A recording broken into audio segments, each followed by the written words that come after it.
तेणु अर्जुन भी भगवत गीता जो विभूति जोग वर्णना कर सब भगवान सब वस्तु सब रूप विराजमान कर वर्णना कर अर्जुन कहले मु आपणकर से विश्वरूपटा देखा इच्छा कर से विश्वरूप देखा तो अर्जुन अर्जुन को नेत्र किंतु से दिव्य नेत्र नथिला जे से विश्वरूप देखिपार किंतु दिव्य नेत्र प्रदान करिवारु से विश्वरूपटा दर्शन एवं जशोदा तो विश्वरूप दर्शन करने कौन से दिव्य नेत्र दि जाए नेत्र ही से प्रकार सदा सर्वदा दिव्य तेणु जशोदा जो भय माने अर्जुन जो विश्वरूप दर्शन कर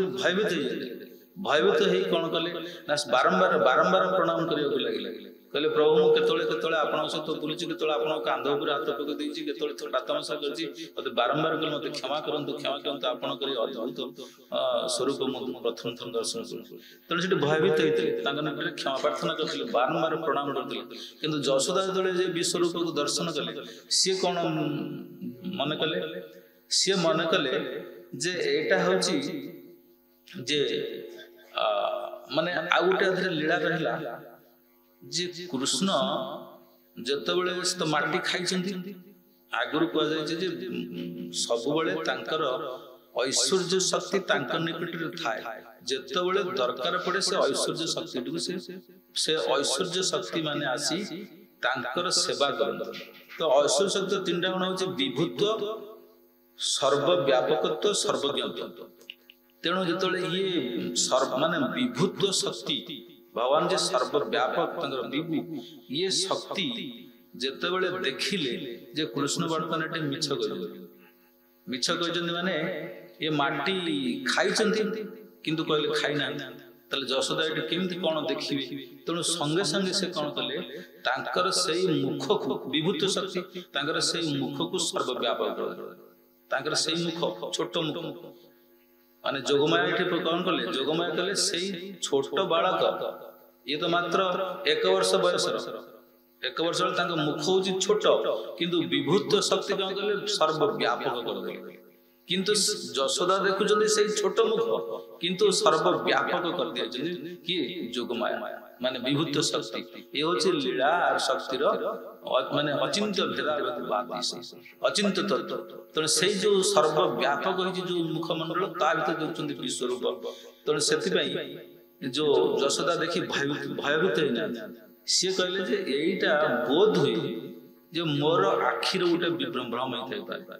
किंबा कौन सी अपदेवता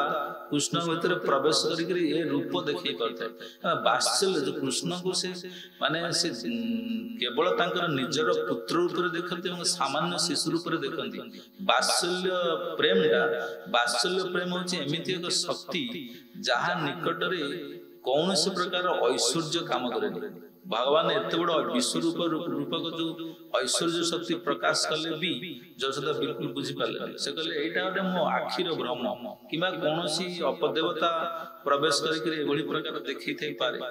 आ किंतु से विश्वास कर पारे तो सेतबेले तो सी कृष्ण निजे सेतबेले हारी गले तांकर ऐश्वर्य शक्ति प्रकाश माने केतक जम कहै छै आगुरु जे केतक कहि परंते कृष्ण सर्व सत्य वस्तु से मिछ कथा काई कहले काई मां ने निकट मिछ कथा कहले जे माटी खाइ ना दिउली मात्र खाइ छै काई मिछ कथा कहले तो प्रथम स्कंद रे कहै छै जे रसिका भूइ भावुका ये भागवत रस ये जो लीला रस तो भावुक माने और रसिक माने केवल जानि पारे तो रसिक माने केमि जानले दोष नहीं कृष्ण किसी आओ जो भावुक माने केम जानले जे कृष्ण दोष नहीं ना भावुक माने जानिले दार्शनिक तत्व रे बुझिले जे बाहरु किछि वस्तु भीतर को नवार अर्थ होची जे कोन खाइबा तो कृष्ण बाहरु माटी को भीतर को नहीं चंदी जदि नहीं थांदी ताले देखिया कथा किंतु जे तांको भीतर जे सारा विश्व ब्रह्मांड अछि आज माटी खाइबे तेणु जो माटी खाई ना माटी खाई खाई भी खाई ना तेणु ये तत्व ये प्रकाश कराला एवं रसतत्व दृष्टि देखा गले रसतत्व दृष्टि जो माने प्रेम भक्ति प्रचार करने तो सीतर कहला जे ये प्रेम जो जशोदा बात्सल्य रस निकट रे बात्सल्य निकट रे ये होचंदी अति तांकर ऐश्वर्य अति निम्न तेणु से वास्तव भीतर ये ऐश्वर्य शक्ति किसी काम कर माटी किसी दर्शन कर तेणु से यशोदा ये प्रकार विश्वरूप दर्शन गोटे अति अद्भुत लीला प्रकाश कर भगवान जो समय होची केते माने मात्र 1 वर्ष तापर भगवान श्री कृष्ण गोटे विचित्र लीला प्रकाश कर कौन ना दाम बंधन लीला रस्सी रे जो यशोदा तांको बांधी उद्दुखड़ बंधन लीला बा दाम बंधन लीला रस्सी रे जो कबर रे जो रस्सी बंधा है से रस्सी रे तांको बांधी यशोदा यशोदा नाम होची कौन ना यशोदा जे भगवान को जस प्रदान करती से भगवान तो सब जशस्वी सब जसर अधिकारी से सब जस प्रकाश देते किंतु भगवान पाखे जो जस नाई तांको से जस प्रदान कर यशोदा बोली ना होची यशोदा आ दाम बंधन लीला रे तांकर जो बहुत सुंदर नाम जो दामोदर जो नाम को उच्चारण कले जो संसार बंधन मुक्त हुए से नाम टा प्रदान मध्य करे उदर रसी की बंधन करी दामोदर बंधन लीला दिने ए लीला जो वर्णना कराउची जो 5 वर्ष बयस कृष्ण जो 5 वर्ष बयस कार्तिक मास तो कृष्ण जो कृष्ण विरुद्ध सब गोपी मैंने आसिक अभियोग करते सब दही दुग्ध इत्यादि चोरी कर तेणु कृष्ण देखले जे आमर घरे तो एते प्रकार व्यवस्था करा जायछि आ सत्य कोन पई चोरी कर तेणु भाबिले जे मु निजे दही मंथन करी तादरु लहुणी तयारी करी कृष्ण खाय तेणु सेदिन सकाळ माने भोर अति भोररु से कोन निजे उठिले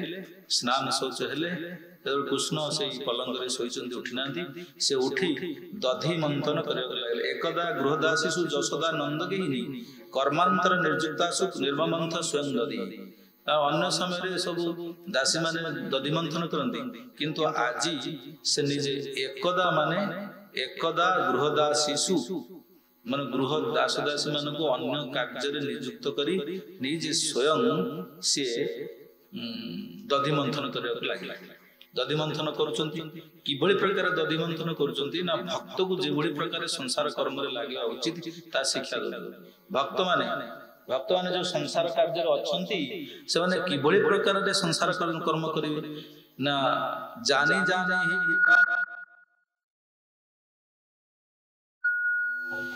जाने ही गीतानि तद्बाल चरितानि च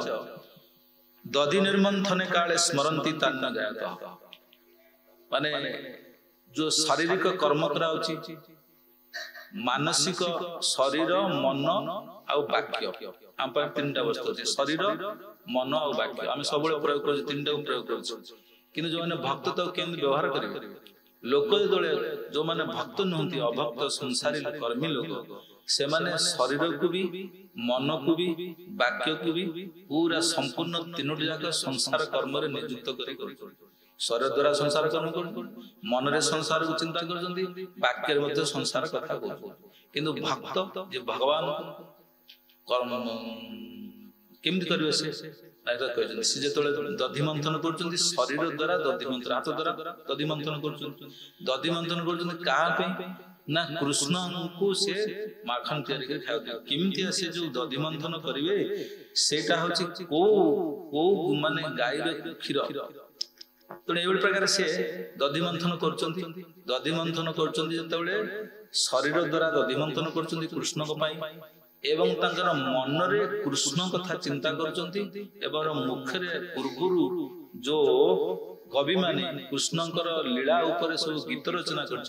से गीत को से गाउछन तो जुहारे भगवान गीत गाउछंती मन रे कृष्ण को चिंता करछंती एवं हाथ रे मध्य जाने जाने ही गीतानि तद्बाल चरितानि च दधी निर्मंथने काले स्मरन्ति मन रे स्मरण करछंती भगवान को स्मरण करछंती एवं प्रकार 3 प्रकार से कर्म करछंती किंतु जब कृष्ण उठिले सोइथिले उठिले से देखिले जे उठिला मात्रे ताकर मां कहि उठिले देखिले मां तांग पाखरे नाहंती तेणु से दी हाथ को धरिक जो आखि को मड़ी तार पूर्व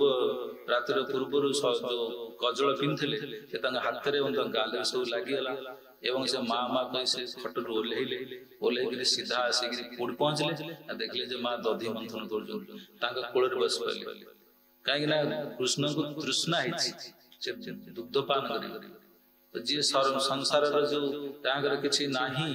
जो संसार सब किसी जो जी पालन पोषण कर क्षुधा तृष्णार अतीत वस्तु जी तो वात्सल्य वात्सल्य प्रेम वात्सल्य रस को आस्वादन करने माँ ठार दुग्धपान करने स्तन्यपान करने आग्रही से दंडटी को धरदे दंडटी जो दधि मंथन दंड था धरले दधि मंथन अटकैले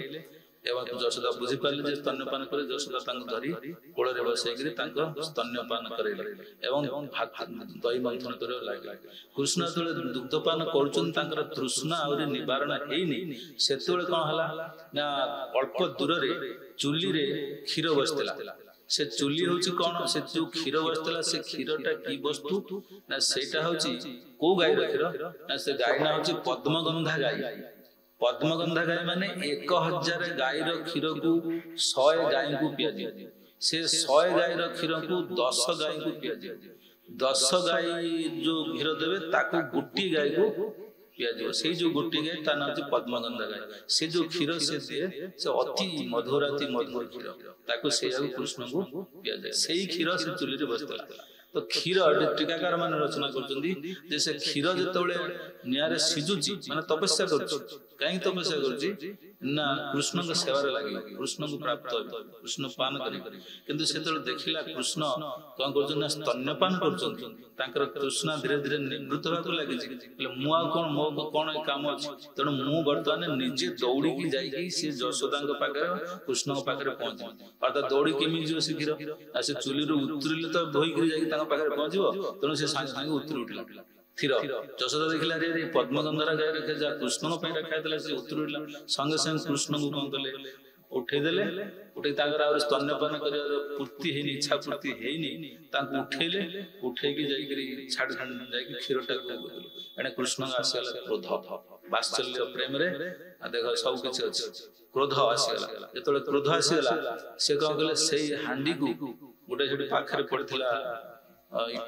इटा तो भांगी देगिरी जाइकरी दौड़ी दौड़ी जाइकरी से घर भीतर पशिगले घर भीतर पशि कौन कले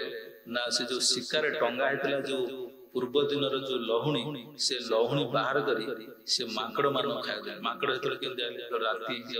तो उठना उठिना सकाळ समय तो माकड़ माने चिन्ह कौन चिन्ह देहर जो गंध सुगंध कृष्ण से माकड़ मैंने सब जानी जाने कृष्ण से घर भीतर पशिगले से माकड़ मैंने सब जानी पारे आसीगले आम सांग तेणु से कहले झरका खोलिक हाथ बढ़ेले हाथ बढ़े कृष्ण को निजे खाऊँ दौरान कहीं सब माकड़ मान से दधि खुआते जानी पूर्व लीलारे माकड़ मैंने बहुत परिश्रम कर लीलारे सहयोग करते तेणु से ऋण परिशोध कर माखन खाऊ